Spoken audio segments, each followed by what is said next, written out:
PDM Industries, expert in lightweight and technical papers since 1855. Develops, manufactures and markets a wide range of papers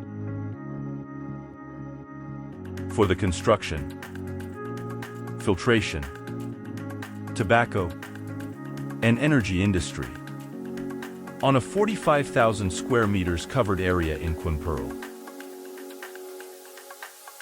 PDM Industries. It is a mastered know-how and cutting-edge technologies. It is a constantly evolving technique and regular investments.